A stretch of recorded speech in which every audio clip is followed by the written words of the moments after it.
to order. May I have a roll call, please? Duty roll call, only Village Board or Plan? Do we need both at this time? I think it's best we'll just take both at this time if you want to do it one at a time. Sure. We have Chairman Jeff Vanderstone, Here. David DeCourcy Boare. And then we have the trustees, Trustee Anson, Here. Trustee Duro, Here. Trustee Myers, Here. Trustee Ledke, Here. Trustee Connor, Here. and What about President me? Vanderstone. You were at Plan Commission as Yep. well, so, Can't be here. okay, we're good. All right. Can't vote. At this time, as is customary with this meeting, public comments. This would be for items that are not on the agenda. Anybody that would like to speak can move towards the podium so that the microphone can pick it up. Please do that now if you're here for public comments. The first item on our agenda is a consideration of a motion to approve the Joint Architectural Board Plan Commission minutes of the October 19th, 2020 meeting. This item is for the Plan Commission. I make a motion to approve the minutes from the October 19th meeting. It's been moved and seconded to approve the minutes from the October 19th meeting for the Architectural Board and Plan Commission. Discussion? All in favor? Aye. All opposed? That motion is carried. The next item on the agenda, again, this is for Plan Commission, Architectural Board. This is actually just Architectural Board. But Architectural Board review and consideration of a sign for stop and go at 101 East Capitol Drive.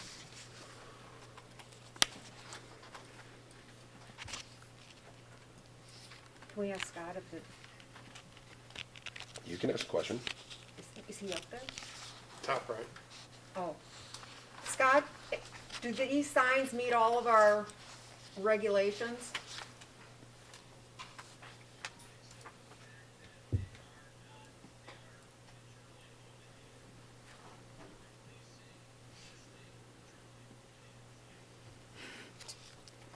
They do, but they're internally. They're replacing existing illuminated signs. Internally illuminated signs, yeah. Sorry, Scott, you came across real low. Is there, All of them are That's us. actually. It's us. He's working on it. Sorry for the technical difficulties. In the COVID world, we're trying to do everything we can to make sure everybody can be involved. So it's not from a lack of planning, it's just so many different technological devices coming together. Scott, can you give us a test 1, 2, test 1, 2?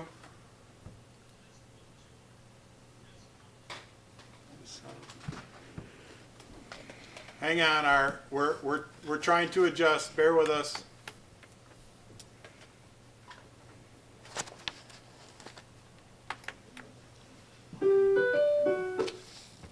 Speaker is set correct. Mr. DeCourcy Boare, could you give us a test 1, 2, test 1, 2? Test 1, 2, test 1, 2. Good. Scott, can you give us a test 1, 2? Test 1, 2. Oh, test there we 1, go. 2. Everybody's not working. Sorry. Scott, could you please repeat your answer for the group? Well, just per my memo, they are proposing internally illuminated wall and buildings, a wall sign, and normally we don't allow internally illuminated wall signs in the B3, except that it's replacing an existing internally illuminated wall sign.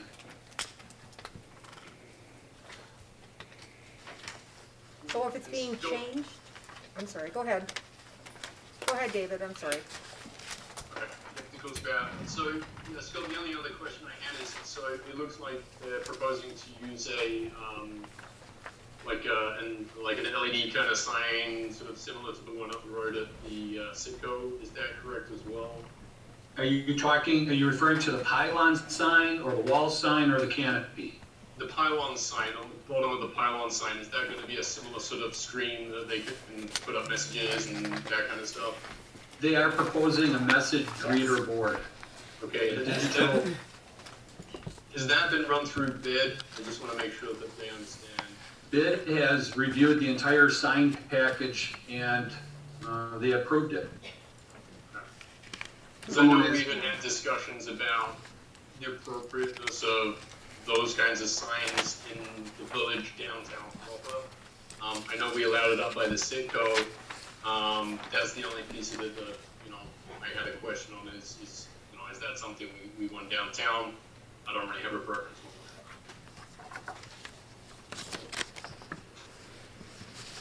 Somebody from the sign company is here as well. Mr. DeCoursey Boare, are you done? Yeah, I'm done, except for hours of illumination. Is there anything residential, anything close by that, if we want, the signs to be, shut off, or, the message sign not be flashing? I wasn't sure if about the pharmacy, if that's a residential property. I just wouldn't want, like flashing lights or anything like that on that message sign going up and impacting people, who are trying to get some rest in the property next door. So, Mr. Divers, you're talking about the lumens, the light strength, is that what you're referring to? Yeah, I mean, obviously the signs are lit, it's more that with that message sign, I just don't want to, again, I just want to be sensitive to are there any residential properties or residential uses next to this, and I don't want to make it worse than it currently is. We're certainly open to having it shut off during the evening, during the night, or the messages changing only every so many seconds or minutes, whatever you would prefer. I think if that was the case, then I think that would be a good accommodation, and you can work with Scott. I think Scott would typically shut signs off at 10 p.m. or something like that, just to minimize the amount of light. Sure. In those nighttime hours. It was also discussed to put dimmers on the channel letters that are going on the canopy or the store. We can do that as well, so they're not as bright as they would normally be. I think for myself, I just want to throw in that I think that it'd be appropriate that whatever rules would go for this building, considering it's 2 blocks away, I believe that we should, I believe that the other gas station, the Citgo up the road, that we should utilize the same guidelines. And I'm not sure exactly what those guidelines are. I know that there is a set amount of time that has to pass before the sign can change, on the display boards. I'm not sure if they have dimmers. I know that they turn off their overhead lights. I believe they turn off half of those lights so that it is not as bright. I'm not sure if they have dimmers. Scott, do you recall how Citgo is set up? Or, I'm sorry, what those guidelines are? I just think it's appropriate that they would have that same guideline. I think the illumination is reduced at a certain time. I think it's 10 o'clock. Now, does Citgo's pylon sign, the one that says Citgo, that remains lit throughout the night, correct? I don't know of that. Okay.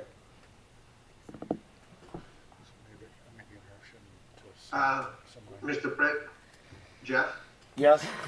if you read the letter of the electronics, it looks very reasonable. And as the lady spoke earlier, it's fully customizable. So I don't think we need to spend half an hour on a subject to in my opinion, is very trivial. If Mr. Scott Hassinger approves it, I'm all for it. And Mr. DeVarde's comments that it can shut off at night, if it's too bright, it's fine too. I think we have more important things to do than spend half an hour on a light, on a sign. I'm sorry I have to say this, but I would like to see the meetings more efficient.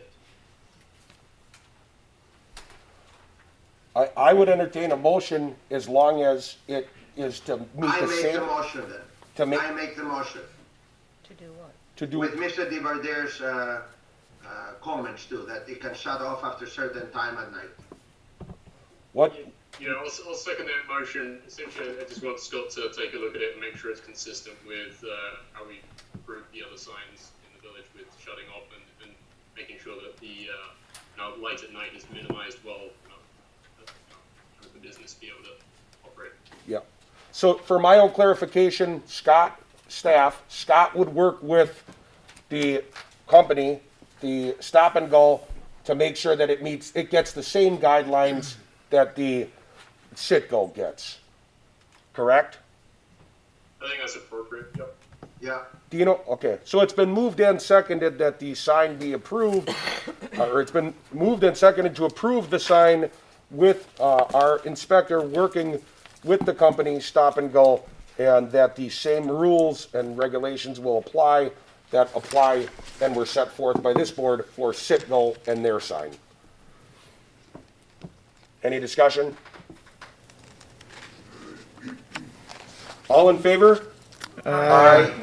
All opposed? That motion is carried.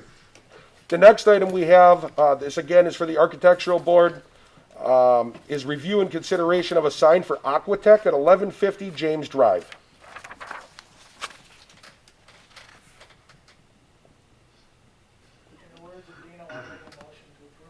I second. It's been moved and seconded to approve the sign proposed by Aquatech at 1150 James Drive. Discussion. All in favor? Aye. Aye. aye. Aye. All opposed? That motion is carried. The next item we have, this is for the Plan Commission.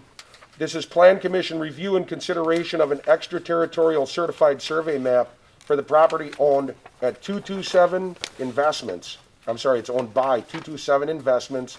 The address is N26 W30227 Maple Ave, Town of Delafield. Go ahead. Staff did not provide any comments when they're this far away from the village of Heartland. This is kind of a logistical item for the Plan Commission and ultimately Village Board to take action on. So obviously this is well outside our reach of water and sewer, so. As well as the second one, they're both on Pewaukee Lake. I believe, I don't, there's a couple here, I don't know if they're for this one or for the next one. For the next one, representing that parcel as well, but both of these parcels are outside of our, within our purview to control, but outside of our realm of water and sewer, so not too interested in.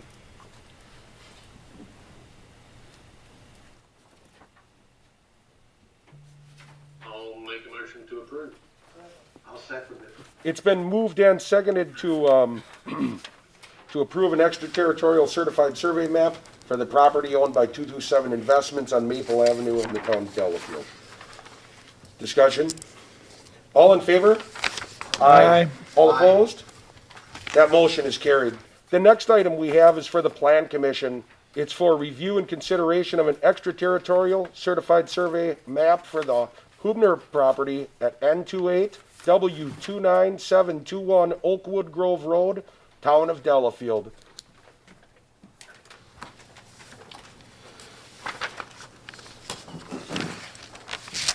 Same situation as the last one. This is extraterritorial. That's, okay.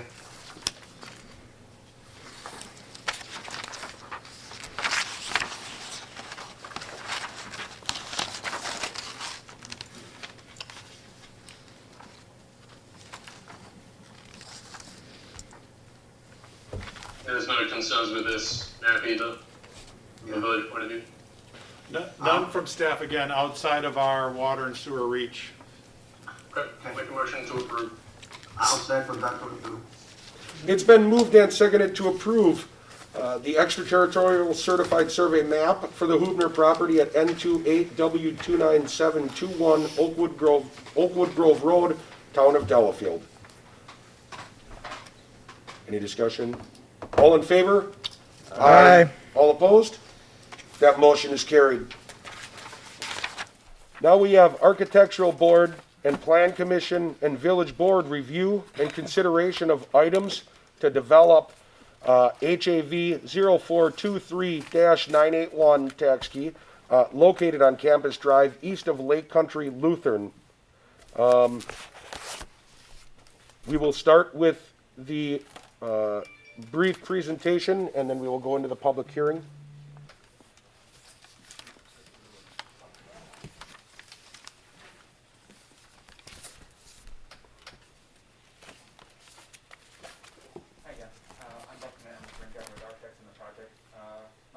that it's appropriate to have a brief sort of reintroduction to the project from a public perspective.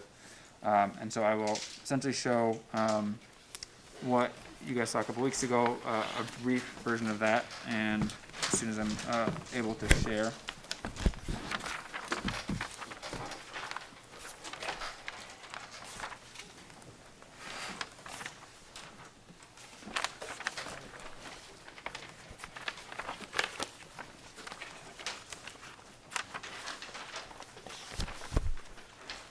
Great. All right, so introduction to the project. Our proposed site is east of Lake Country Lutheran across Campus Drive. We are proposing 150 residential units.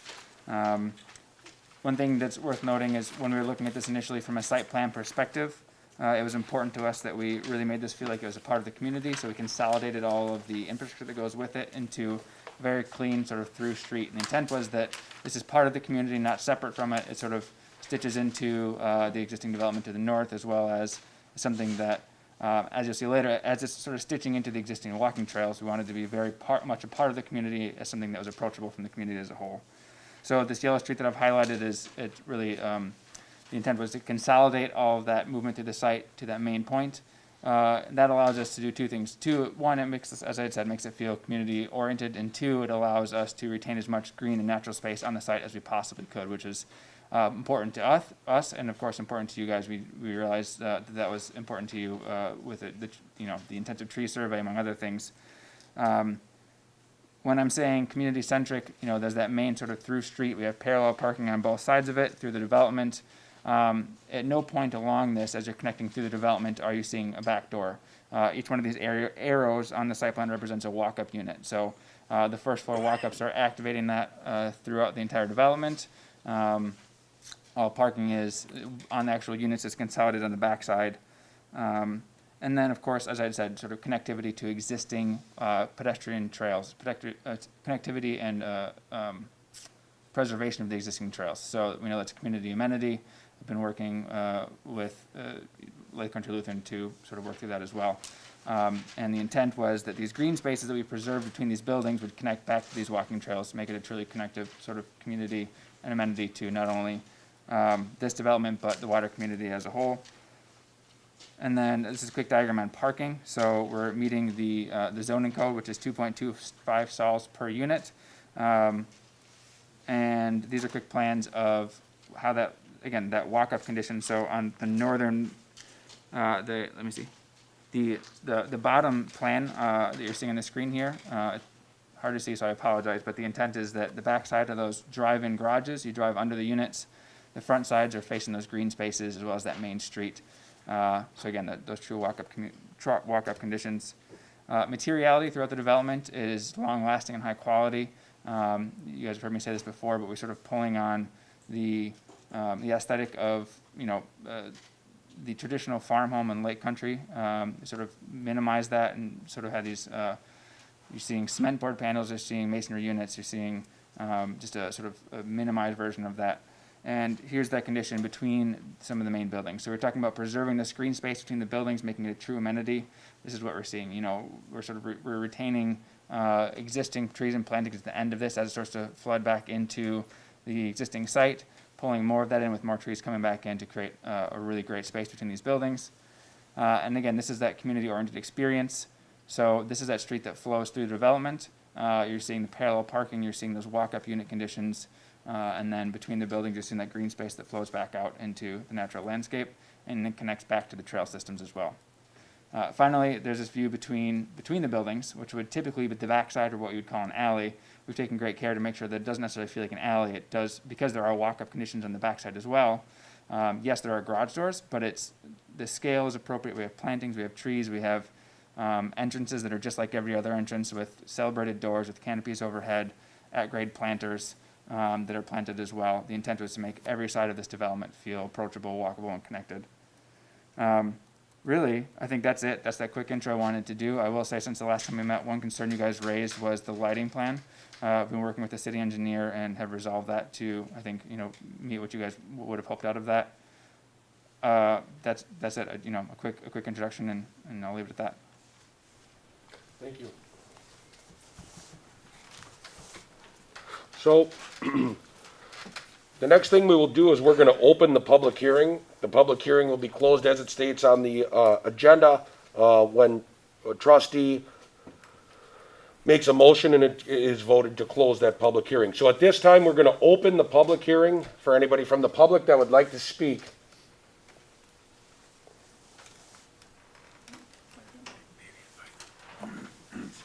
Oh, yeah. I will. Mr. Decker? Thank you, Mr. President, and good evening, Planning Commission and Village Board. When I looked at this, I thought this was appropriate for both the geography and now seeing it laid out the way they have it laid out, appropriate for the location and the site. This type of housing being developed here is very important to, I think, Heartland as well as the surrounding area. Again, for the Waukesha County, I was in several meetings last week. Our workforce housing issues are being are getting critical, being exacerbated. We have many employers that are asking and talking to us. We still have a good manufacturing base in Waukesha County. They are significantly short of workers, and trying to pool workers in from 30 to 40 miles away is becoming a tough task, as we're not the only ones that are doing well right now in manufacturing. Forecast is for continued growth in that area, so we'd like to see this type of housing so that people can work in our areas, and we can attract, what they show here, hopefully, younger people, younger families, so that our schools can stay full. We also are having a difficult time, and I know that this village has passed a few, and there's a couple of cities and villages around here. We keep building adult care facilities, and they also are very light on workers, and you're not going to get people in those housing in those facilities to be coming in for those types of wages from, again, 25 or 30 miles away. So we appreciate you taking a look at this. I urge that you, if they meet compliance, as I believe they have, that you consider this housing, because I think it'd be very good for Heartland, but also very good for our area. Thank you. Thank you. Anybody else from the public that wants to speak, including anyone on Zoom, if you're zoomed in, and you'd like to speak in the public hearing?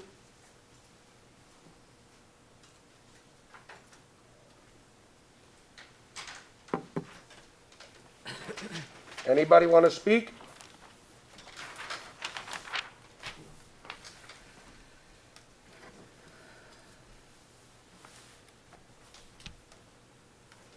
Seeing as no one wants to speak, I'd entertain a motion from a trustee to close. I'll make a motion to close the public hearing. It's been moved and seconded to close the public hearing. All in favor? Aye. All opposed? That motion is carried. The public hearing is closed. So now, we will move to the Joint Architectural Board and Plan Commission may consider recommendation to the Board of Trustees, or the Village Board, taking into account information received during the public hearing held with respect to the comments and submissions offered during the public hearing held during the joint meeting regarding the petition submitted by Lightning Development LLC, acting as agent for the current owner, Lutheran High School Association of Greater Milwaukee, for the site as indicated in the notice of the public hearing, with respect to the rezoning of the site to RM1 multiple family residential district with a PUD overlay, and also establishing an upland conservancy overlay district.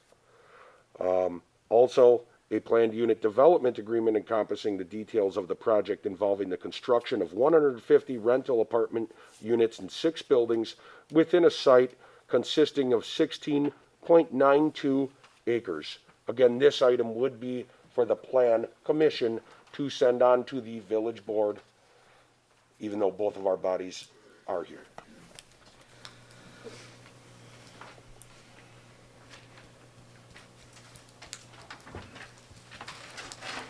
I will make a motion to approve and send it on to the board with that recommendation. I'll second. It's been moved and seconded. Mr. DeCoursey-Bar, I'm going to read this for clarification. I won't make it long, but it includes the PUD, sending all the parts that I previously read. All of that goes to the village board. Correct, yes. Okay, it's been moved and seconded to send the items to the village board. Discussion? It's just a question on the plan. You Is can- that now or later? You could, that would relate. You can ask. I just had a question. You said there was parallel parking on both sides of the street. Will cars be able to still pass and drive both ways on that street? Yes, of course, it's a standard street, there's standard drive widths in both directions, and then there's parallel parking outside of that. Okay, and then I noticed that there's no soffits or easements or whatever you call them on here, but the Ease. soffits. So you don't plan, I don't like the way that looks. I think it makes it look like a salt box. So these are not gonna have soffits at all? Correct. Okay. That was it, I'm done. Anybody else? Yeah. Your amenity building, what phase is that gonna be put in? First phase. You didn't list it out that way. It's not on there at all. I think it is. Jim, I couldn't hear you. Can you ask that again? Excellent. Remember, if you take a look at,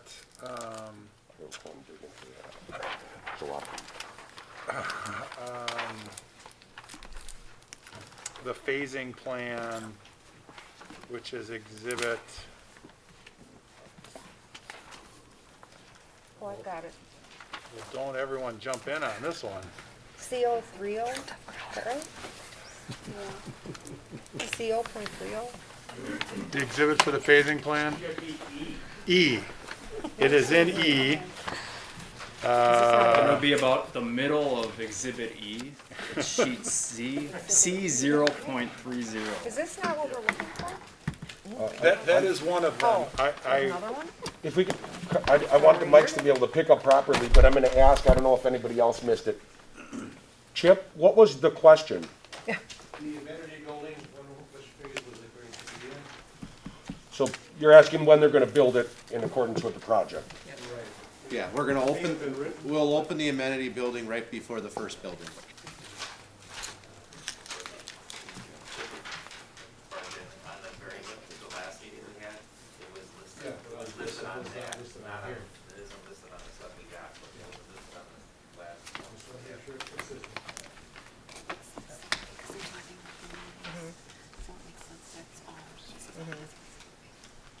Was that an appropriate answer, or did, okay, just wanna make sure. Did you have anything else? No. Anybody else? It looks good. Nice and big on the sheets you got? Anybody else? The only question, I have a question, is the roadways that separate the buildings, except for the private drive on our map between 2 and 3, are those gonna be any signage on there saying that absolutely no street parking whatsoever at any time? Yes, per recent village comments received from Ryan, Okay, it'll be signed on both ends saying, no parking. okay.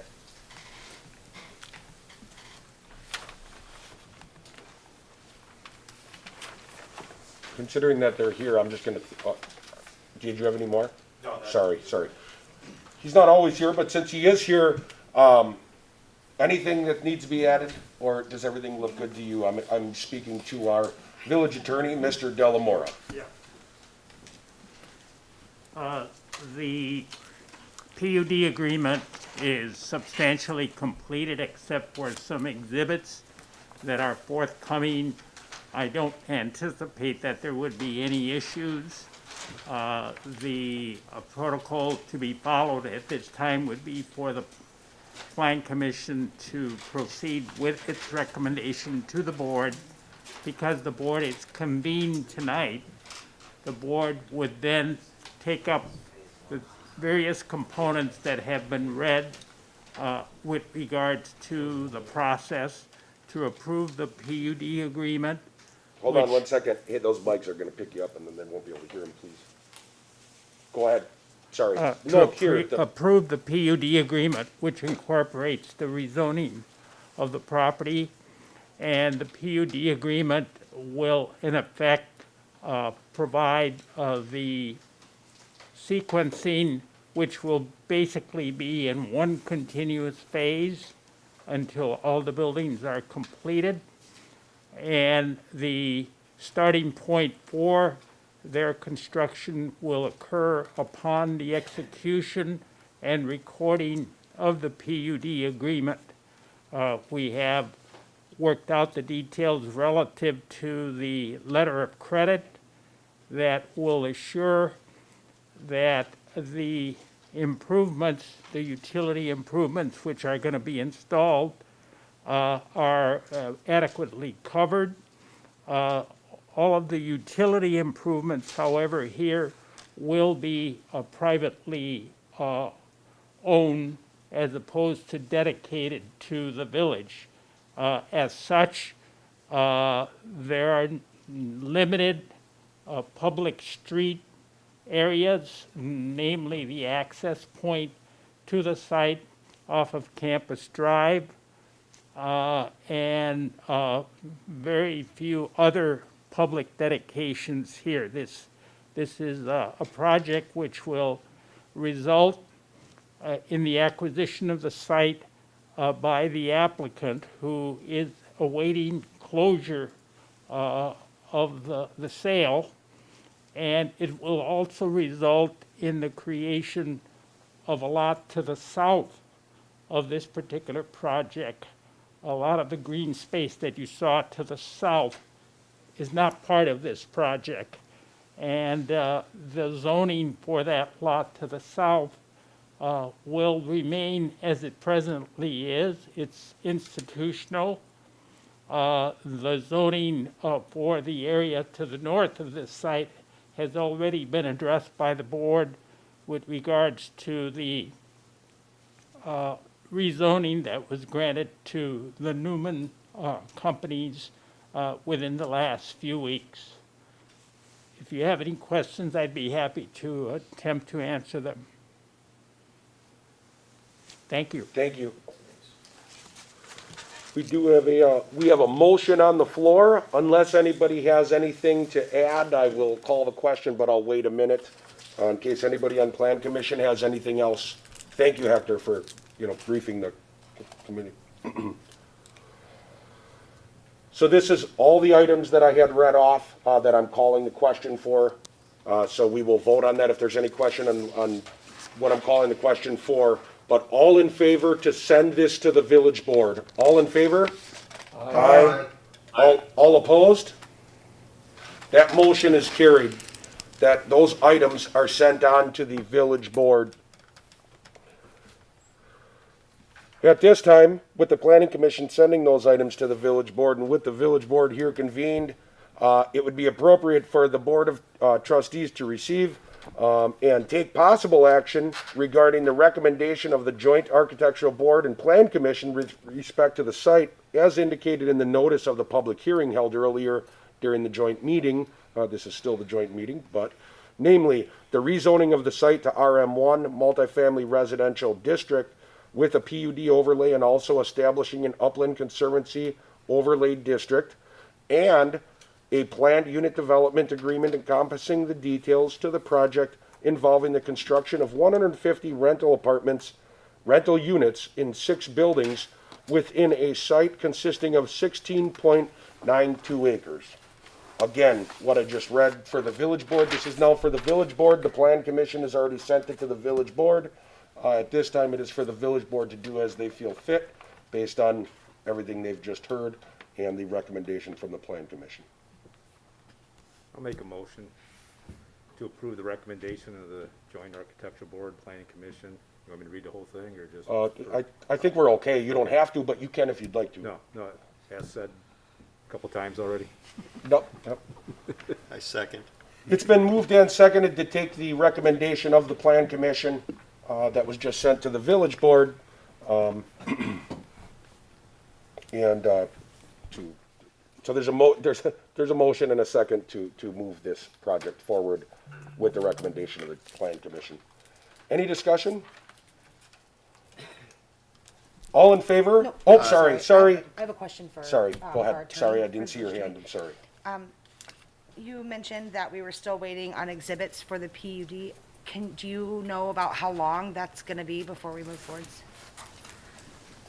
I anticipate that we will conclude, we have the exhibits. Okay. It's just final details that remain to be clarified. For example, the CSM, the inclusion of some restrictions there and the elimination of other language there. In my opinion, they're very minor. I would anticipate that within the course of this week or the next week, they will be cleared up. However, understand that this will not be approved by staff until all the exhibits are in place. And if there are any issues, we would bring them to your attention, but I am not anticipating any issues. Okay, thank you. And also to clarify, the final signature by President Vanderstill won't be requested, nor would he sign until staff and the attorney have all reviewed the last stack was 1,006 pages. And when that is ready and we present it, that's when the project would be signed and be able to be moved forward, so. I have a question with the, I know they're all private roads, and Hector, you mentioned that there's something that we have to do going into there. Is that on the coldest, or on that circle, that we just have to pile a circle? Or do we have to do an entry into the private lane, or? I think what he's referencing is, so we have asked for a letter of credit. What that letter of credit is partially for is some of the utility infrastructure, even though it's private. We don't want to get stuck with a half-done utility plan. But we've also asked for some money on both public entrances, one at the cul-de-sac and one off of Campus Drive. We've asked for, I don't know if Ryan knows the exact feet, 50 feet, say, because it ties into our public roads, we've asked for a letter of credit for that amount, just in case they start, dig into our road, and then don't finish it, so we can get that finished. That's really the only two public touching points of this project, is the cul-de-sac at the end of Scenic Road, and then obviously the main entrance on Campus Drive. Okay, thank you. I have a question. So we talked about the restriction signs that would be on the side for no parking, and so with our police department, that's not gonna be an issue. They know that now that will be a specific area that they may have to. It is private, and I don't want to speak for the chief. I don't know how they work ticketing on private property. Ryan Raskin, representing Lightning Development, representing Catalyst Construction, they are working with a end user to manage this site, and I think that would be their item to deal with. Yeah. So the private roads will be marked. There's no parking on them. Right. You park in your garage or in the driveway, or in a detached garage. So those roads we'll have to police them ourselves, because we don't want to upset the tenants and the people that are living there. So, I mean, I think it's just like anything. If people disobey the rules, then we'd engage the police. Yeah, no problem. Thank you. Yep. This concludes my questions. Anybody else? So I'm going to call the question for the motion that was made and seconded to approve the entirety of what was sent to us from the Plan Commission.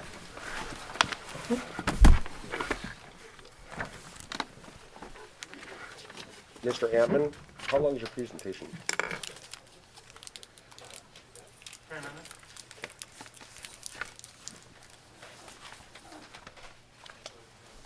At this time, we will move to a presentation by the village engineer, Ryan Antman, related to water and sewer capacity in the northeast section of the village. Sir, the floor is yours. Thank you. Well, in your packet, and this issue relates both, and it should be of interest to the Plan Commission as well as the village board, as it relates to the growth of the village and how to service new development with sewer and water. So there's quite a technical memo in your packet, a few pages long with a few exhibits. And Ruckert and Milky has been helping the village over the last couple of decades with the orderly growth of the village in terms of how to service new properties with sewer and water systems. And I want to just go to the last exhibit in this document and start there and give you a very brief overview of what the village's sewer and water system is. So you can see up on the screen, this is an exhibit that we have utilized in 2015 to establish what essentially connection fees will be for new development. And there's a bunch of lines on here, but this heavy blue line that runs north-south through the village, right through the central part of the village, that is your main artery of sewer. That's referred to as an interceptor. As it gets to the south side of the village, near the Public Works shop, there used to be a wastewater treatment plant there. There no longer is. You share a wastewater treatment plant with Delafield. It's referred to the Delahart Commission. And so all of the village's wastewater runs through, essentially through this pipe, over towards kind of where Culver's is, and then heads to the west towards Delafield. And the point of this exhibit is just to state that as you get further downstream in the village, your sewer system becomes more critical. The pipe is only so big to allow a certain amount of flow to come in it. And as you go north through the village, and really this memo is specific to the north side of the village, you have less and less capacity to allow new users to come in. And so through the village's comprehensive planning process, I want to refer you to the future land use plan, which is in this memo. This was last updated in December or January earlier this year. And what this really does is it shows a snapshot of the village and what the land use is, what the densities are on all the existing areas within the village. And then on the outskirts of the village or vacant lands within the center of the village, it prescribes what the desired densities would be in units per acre. So I want to point up to the northeast part of the village here, up northeast of Bristlecone Pines. The Windrush development is a good example of, I would say, the status quo for the village in terms of your new developments. Mary Hill is another example. Four Winds West is another example. Those lands on the north side of the village, years ago through the planning process, were really intended to develop at about 1 unit per acre, and that's what you see up in the area. As recently as a couple of months ago, the Seatman Development Group came in with a concept plan for the Sandhill development, which is the piece north of Windrush, and they're desiring to put a more dense type development on that property. They want to use a combination of double and quad condo units. And the density on that site is about twice as what they originally were planning. There was comments by one or more board members that asked what could the densities be up in this part of the village, how much more density could be observed, and that's really the basis for this memo. So in 2015, we last took a hard look at the sewer and water systems, and we laid out on figure 1 here, whoops, there we go. We kind of laid out for each of the areas on the north side of the village, based on the land use plan, what can be expected for the number of units per undeveloped area of land. And we ran that through our sewer models and the water models that we maintain for the village to be able to show you here's the impact of all this new development up on the village. And one of the largest impacts, as you probably all experienced this summer, would have been the Sunny Slope Drive, that utility project that occurred this year. That was a severe bottleneck in your sewer system. That was an 8-inch pipe. That project this summer has been anticipated for a long time to increase that pipe to a 12-inch size so that you could open it up for all this development on the north side. In addition, in the Bristlecone Pines development, in this area here, there's a primary, it's called a sewage pumping station. So areas within the Bristlecone Pines and Hilger Farms, and then the entire northeast part of the village flows into this central area, and there's mechanical pumps, and it pumps the sewage then downstream through a force main. So as we develop the models, we're just trying to understand the cause and effect of various densities that you might choose or desire up in that part of the village. May I ask a quick question? Yes. What factor does the village uses for overloading the system? Typically, when a design engineer or a professional engineer designs a sewer system, they use a capacity, as you said, and everything is built around acreage and all that. The village on its own, does it use a safety factor? Yeah, it's, yes. Go ahead. Yes. So the normal usage throughout the day would be referred to as your average flows. And then we apply a peak factor of 4 to the normal flows. Okay, so yours, yes, so your system is designed for that factor of safety. So the memo really lays out our primary findings with regards to, you're welcome, with regards to what is the appropriate density that we would recommend for the remaining lands to develop on the north side of the village based on your downstream facilities. And that's what this exhibit here shows. It recommends a number of units per acre, and we'll just start with Sand Hill, and they were planning 47 units, and now they're planning 110. The Overlook Trails project, which is complete, it was anticipated to have 22 units. They now have 47 units planned, and so on and so forth. So each of these parcels, we're applying that density. And in a nutshell, we've been able to suggest higher densities on these parcels and still fit within your existing system without causing any major downstream projects to occur. And that's, some of the recommendations within here. Another important point for me to make is that the village's ordinance has something that's referred to as a regional sewer access charge. And again, if there are any upgrades within the village's system that are needed to support new growth, those are isolated out and essentially paid for by the new growth. It's to protect the current ratepayers so that you're not subject to, paying higher sewer fees to, meet someone else's development need. There are certain areas within the village where a higher density makes sense, and the project that was just approved is a really good example. There's zero infrastructure that the village had to fund or maintain to allow 150 units to come right in. Another example of a really ideal parcel would be the quarry on the west side of the village. Your current system could support 450 new units on that site with zero investment by village dollars for new infrastructure. As you get further away from the village center, it becomes more of a challenge. You're getting more lineal feet of sewer and water in the ground that in the long term the village needs to fund and maintain, which is one of the reasons why you're seeing a shift to trying to get some of that to be privately owned infrastructure in those areas. So I guess that's it in a nutshell. This is really then used for the village staff to, in terms of budgeting and in terms of reviewing these RSAC fees to see if they're appropriate. We'll continue to use this same process where every 5 years we're doing a check-in on your systems and then recommending any tweaks that need to be made. And that's the overview. And if anyone has any questions, I'd love to answer them for you. Thank you for putting that together. Yeah, you're welcome. Appreciate it. Thank you. That was pretty nice, thanks.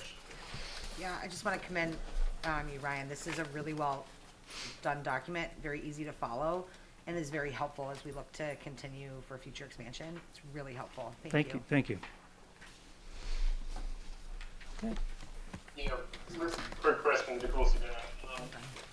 So Ryan, as far as these densities, the total number of units that you've got shown here, would you consider these to be the absolute maximum that you would allow or recommend that allow on these properties? I would, and you'll notice the Sand Hill density is 1.8 units per acre, double what was originally planned. We've factored in on the Good Farm property, that's this piece to the west of Windrush, that same density, so double what was originally factored. And then as we start to get near some other subdivisions, you can see that we're suggesting slightly less density, but still higher than what was originally anticipated, so that it can kind of transition in nicely with those existing developments. So in this particular area of the village, if you go beyond what we're suggesting here, another big upgrade that would need to happen is there's a 4,000 feet of 6-inch force main that's through the golf course, under village streets. You would need a new pipe that's bigger. So we've kind of set these so that you can go up close to that, but not exceed what your downstream system can handle.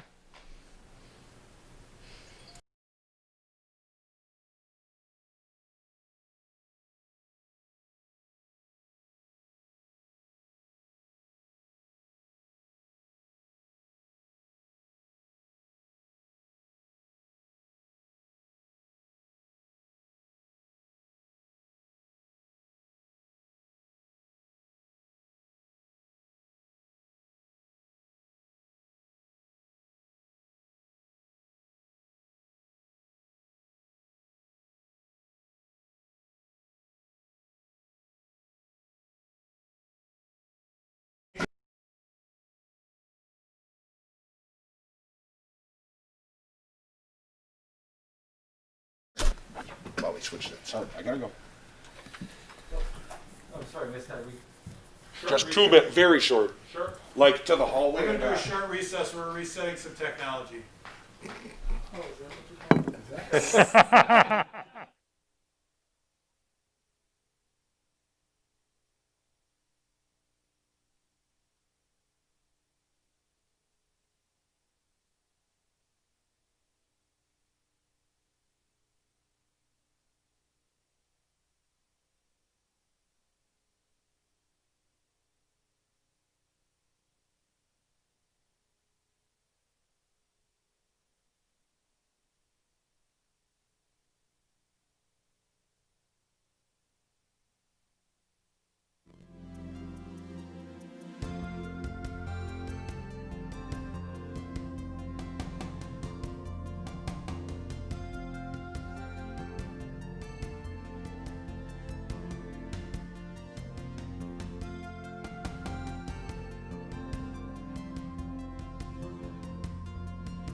She's talking about something else.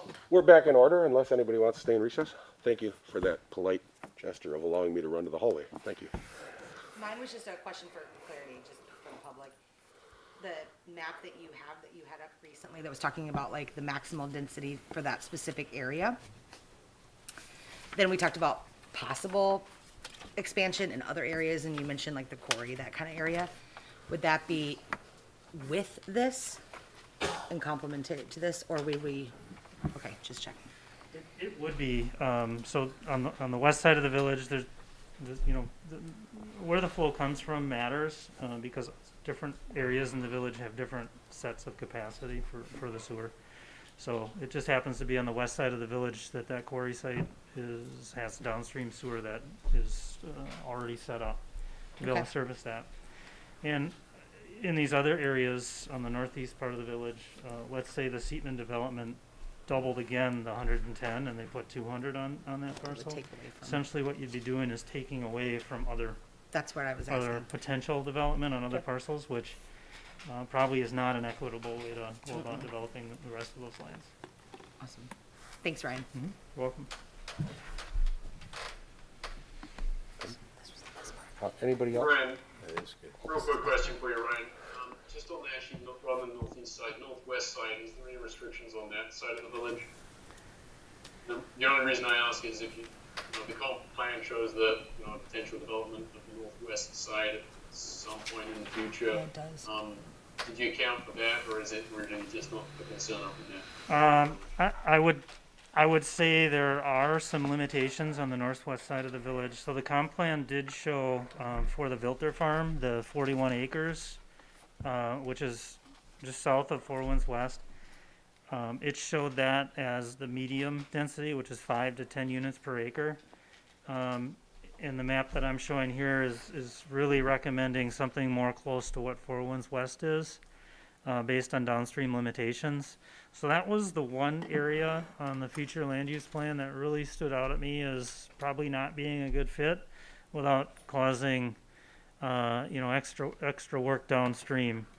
The pipe that goes underneath Highway 16 is a 21-inch, and you don't want to get into trying to upsize that pipe through the heart of the village. So that's kind of where we're setting what we think the maximum would be.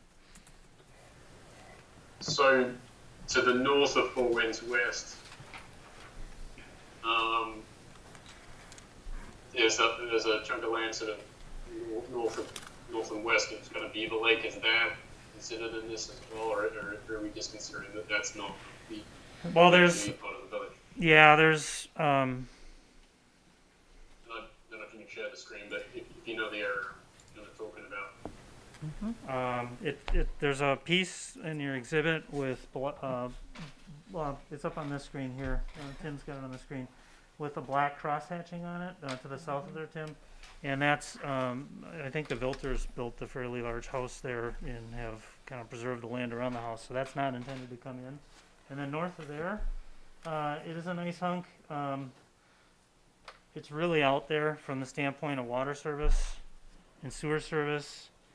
You're really starting to stretch your utilities, and again, add a lot of length for probably a relatively, few number of homes. And I guess our suggestion is that based on the downstream capacity, that's stretching it to be able to serve that with sewer and water. It could be done. It's just going to cost a lot of money. So that is an area that we think there's some limitations on what the village can do.